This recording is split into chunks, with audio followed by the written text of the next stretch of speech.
This Friday will be a very important day for all of us because we're expecting the CPI and the PMI data, and we want to see soft inflation data this time. On October 24th schedule, we'll see the key US economic reports, mainly the inflation, which is the CPI data, the business activity PMIs, and consumer sentiment and new home sales.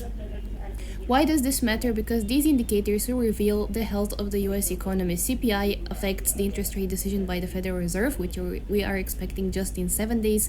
The PMI will show us a business expansion and contraction, and the consumer sentiment will signal the spending confidence. And obviously, new home sales reflect the housing market strength. So it's very important because together this will guide investors and policymakers on inflation trends, growth, and potential rate changes, which is something we're all expecting to have an impact in the crypto space as well and the markets overall. I would personally expect an interest rate cut by at least 25 basis points, and this would be perfectly aligned with the idea for October. October has been one of the most bullish months for Bitcoin in the previous years. If we look at 2013, we've got 60% increase, 2017 50% increase, 2021 40% increase. So far in 2025 we're minus 5% on Bitcoin. That's something we've not seen so far, and I think we still have a couple of days left to turn this around and potentially see Bitcoin to new all-time high. But today, I want to just stay away for a moment from the charts, and I want to explain something a lot of us don't actually realize. It's something that's very honest but pretty uncomfortable. And this is the important part. The idea that everything is slowly collapsing to zero. And I'm sure what I'm going to say next will hit home for a lot of you because it perfectly captures what so many of us are feeling right now. People are working harder than ever. All of us, we're working long hours, we're juggling 2 or even 3 jobs sometimes, and yet we are still struggling to afford the basics. Especially when it comes to housing, buying a house becoming more and more difficult nowadays to afford to have a home, your own home, to buy it. And that's the debasement problem. And in simple terms, what debasement is, it means that the value of money keeps getting diluted. Governments keep printing more, debt keeps climbing, and over time, your dollar, the cash that you're holding, just buys you less and less. And if you think about it, your salary hasn't moved much over the last decade, or probably it has, but not by much. And if you compare that to the cost of living, you would see that the cost of living has exploded. Rents, food, properties, all is massively up, whereas your salary is pretty much the same or it has increased by some percentage, but low compared to the cost of living. So even if you're earning the same or even a bit more in real terms, you're actually poorer. And that's why people nowadays have to work a couple of jobs, have a side hustle, be able to bring more money just to stand still. And it's just like running on a treadmill that keeps speeding up. And a lot of us, even myself personally, I grew up with the idea to believe in hard work. This is what my parents taught me.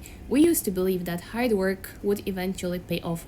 You would save up, you buy a home, you start building wealth. And this is how my parents managed to do it, my grandparents, and this is the advice that was given to me at that time. But now this dream that I was given when I was a kid, feels more and more out of reach. Because home prices have really skyrocketed way beyond what the average income can support. And it's not just housing, it's education, healthcare, even groceries. And there is definitely something wrong with the system because productivity keeps going up but wages don't follow. The gains go somewhere else, into asset prices, into the hands of capital owners, not the workers themselves. And if we take this, let's say, a step further, everything, including our jobs, eventually goes to zero. And there is no joke in that. Why? Because of technology.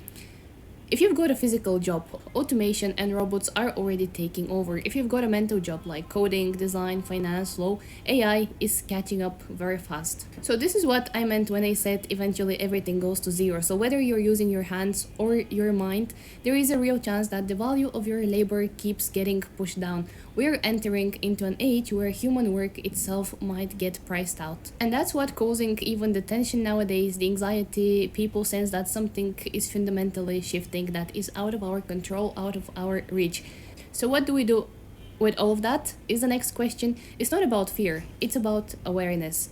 And I want you to realize it's very important what I'm going to say next. We're heading towards a world where money keeps getting debased and human work gets devalued. And we need to think differently. We are forced to think differently. If you live in the same bubble, you're not going to make it through. You have to think differently. Owning scarce assets, things that can't be easily replicated or inflated away. Apart from owning scarce assets, the other way would be focusing on creativity, focusing on community and skills that AI can't easily apply. Because, as I said, yep, everything goes to zero. But maybe that's also the reset that we all need. The system needs a reset, and probably that reset will come very soon. A chance to rebuild something more sustainable. And that's why I'm trying to get you guys involved more into owning at least Bitcoin, Ethereum, Solana, the solid projects, owning some gold. If you can afford to buy a property, just keep owning assets that their value increases over time, not keeping your money in the bank, because expenses get higher and you're actually getting poorer if you follow this approach. It's just something to think about, and let me know what you think in the comments below. That's from me today. Thanks so much for watching. I'll see you in the next video.